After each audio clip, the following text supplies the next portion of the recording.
Hey friends, welcome back to Simply Storytime. Today we're going to read Miss Nelson is Missing by Harry Allard and James Marshall. Miss Nelson is missing.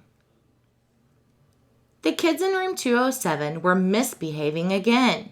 Spitballs stuck to the ceiling. Paper planes whizzed through the air. They were the worst behaved class in the whole school. Now settle down, said Miss Nelson in a sweet voice. But the class would not settle down. They whispered and giggled. They squirmed and made faces. They were even rude during story hour, and they always refused to do their lessons. Something will have to be done, said Miss Nelson. The next morning, Miss Nelson did not come to school. Wow, yelled the kids. Now we can really act up. They began to make more spitballs and paper planes. Today, let's be just terrible, they said. Not so fast, hissed an unpleasant voice. A woman in an ugly black dress stood before them. I'm your new teacher, Miss Viola Swamp. And she rapped the desk with her ruler. Where is Miss Nelson? Asked the kids. Never mind that, snapped Miss Swamp. Open those arithmetic books. Miss Nelson's kids did as they were told. They could see that Miss Swamp was a real witch. She meant business. Right away, she put them to work, and she loaded them down with homework. We'll have no story hour today, said Miss Swamp. Keep your mouth shut, said Miss Swamp. Sit perfectly still, said Miss Swamp. And if you misbehave, you'll be sorry, said Miss Swamp. The kids in room 207 had never worked so hard. Days went by, and there was no sign of Miss Nelson. The kids missed Miss Nelson. Maybe we should try to find her, they said. Some of them went to the police.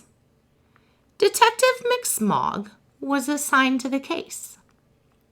He listened to their story. He scratched his chin. He said. I think Miss Nelson is missing. Detective McSmog would not be much help. Other kids went to Miss Nelson's home. The shades were tightly drawn and no one answered the door. In fact, the only person they did see was the wicked Miss Viola Swamp coming up the street. If she sees us, she'll give us more homework. They got away just in time. Maybe something terrible happened to Miss Nelson. Maybe she was gobbled up by a shark, said one of the kids. But that didn't seem likely. Maybe Miss Nelson went to Mars, said another kid. But that didn't seem likely either. I know, exclaimed one know-it-all. Maybe Miss Nelson's car was carried away off by a swarm of angry butterflies. But that was the least likely of all. The kids in room 207 became very discouraged. It seemed that Miss Nelson was never coming back, and they would be stuck with Miss Viola Swamp forever. They heard footsteps in the hall.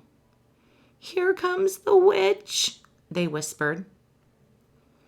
Hello, children, someone said in a sweet voice. It was Miss Nelson. Did you miss me? She asked. We certainly did, cried all the kids. Where were you? That's my little secret, said Miss Nelson. How about a story hour? Oh, yes, cried the kids. Miss Nelson noticed that during story hour, no one was rude or silly. What brought about this lovely change? She asked.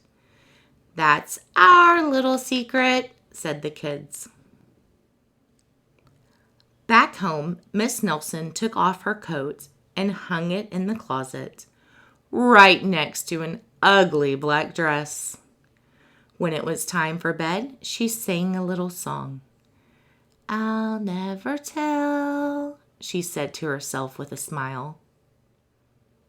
P.S. Detective McSmog is working on a new case. He is now looking for Miss Viola Swamp.